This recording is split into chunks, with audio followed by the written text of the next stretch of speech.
Aray ko. Alam mo, sir. Ano? Alam mo ba, naghintay lang ako ng booking. Okay. Kinakabahan ako sa iyo eh.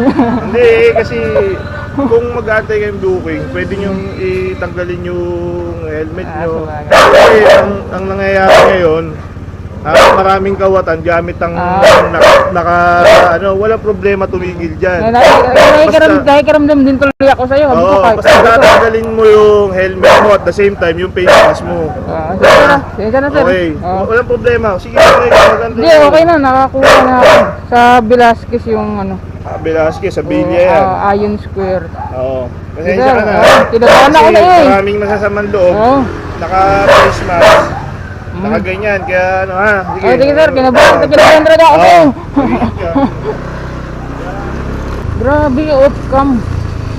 Off-cam kanina, kakaiba yung tingin sa akin ng ano. Tama. Palabas-labas siya. Unang-una, wala naman ako pakialam sa kanya. Kung sumilong lang talaga ako sa puno ng mangga.